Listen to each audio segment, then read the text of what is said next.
ছেলের ওপর মায়ের বদদুয়া রয়েছে।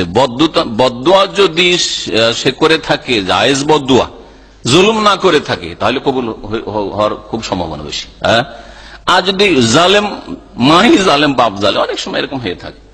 এত কিছু করছেন, মাকে খুশি করা যাচ্ছে, এত কিছু করছেন, বাপকে খুশি করা যাচ্ছে না, ওকে মাজারে নিয়ে যেতে হবে, ওকে পীরের কাছে যেতে দিতে হবে, ওকে হালুয়া রুটি ও শবে বরাতের খেতে দিতে হবে, ওকে এর খরচ দিতে হবে, বিদাত করার খরচ দিতে হবে।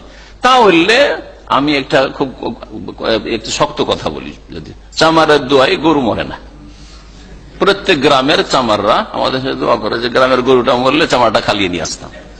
তো যদি এইরকম চামারের দোয়াই কবুল হইতো, তাহলে তো মুসলিমদের সব গরু মরে যেত। হ্যাঁ, তো যদি এইরকম অসৎ বাপ মা বা যে কোনো অসৎ লোক বদদুয়া দেয়, তাতে যায় আসে না। কিন্তু না, আপনি সত্যি অন্যায় কাজ করেছেন, যার ফলে বদদুয়া পেয়েছেন, সেই বদদুয়া অবশ্যই কবুল হয়ে যাবে বাপ মায়ের, হ্যাঁ, বা মজলুমের, ইত্যাদি ইত্যাদি। তো এই ক্ষেত্রে বাঁচবেন। হ্যাঁ, যা হওয়ার হয়ে গেছে, হয়তো আপনার দ্বারা অন্যায় হয়েছে আর বদদুয়া দিয়ে দিয়েছে। আচ্ছা, অন্তরটাও প্রশস্ত থাকা উচিত। বাপ মাকে তাড়াতাড়ি বদদুয়া দেওয়াও ঠিক নয়। একটু অন্তরে উদারতা রাখবেন, কারণ আপনার ছেলে মেয়ে। আজকে আর আগে বদদুয়া দিয়েছেন, কালকে যদি দুর্ঘটনা একটা ঘটে, অ্যাক্সিডেন্ট হয়ে মারা গেল ছেলেটা, তখন আফসোস হবে, হাই রে, রাগে আমি বদদুয়া দিলাম, কিন্তু বদদুয়াটা এমন ভাবে কবুল হলো যে আমার ছেলেটাই চলে গেল। হতে পারে নাকি? ছেলে বদদুয়া এমন ভাবে কবুল হলো যে ছেলেটা আর ছেলে মেয়ে হইল না একেবারে।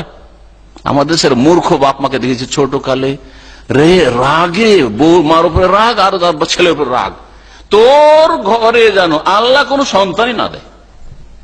দোয়া কবুল হয়ে গেছে, পরে আফসোস করছে যে হাই কি হলো, হাই কি হলো, দোয়া কবুল হয়ে গেছে বদদুয়া। তো এই জন্য আগে থেকে একটু চিন্তা করেন, ভাবিয়া করো কাজ, করিয়া ভাবো না।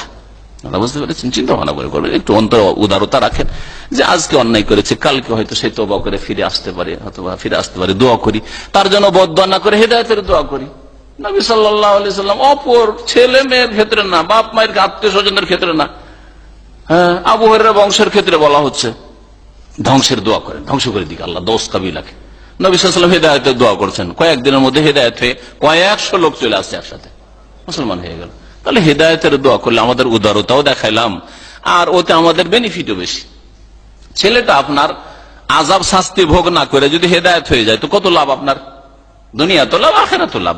নেকি পেতে থাকবেন, আপনি ভালো দোয়া পেতে থাকবেন। যেমন এখন এই ভাই হয়তো হেদায়েত হয়েছে, তো এখন দুনিয়া থেকে মারা গেছে আর বদদুয়া দিয়ে দিয়েছে, এখন মুক্ত হওয়ার জন্য আপনি বেশি বেশি নেক কাজ করেন, মায়ের জন্য, মায়ের জন্য সাদাকা করেন, মায়ের জন্য হজ উমরা করেন পারলে, মায়ের জন্য তারপরে আপনি কি করেন, নেক আমল করেন, এক কথায় দোয়া করেন, আল্লাহ আমার আম্মাকে মাফ করে দাও, আম্মার জন্য দান খেরাত করেছি, আম্মার জন্য হজ করলাম, আল্লাহ আম্মার যে বদদুয়া লেগেছে, আল্লাহ তুমি আমাকে তা থেকে মুক্ত করো, আমাকে আযাব থেকে বাঁচাও, ইত্যাদি ইত্যাদি দোয়া করেন, আপনি তওবা করেন।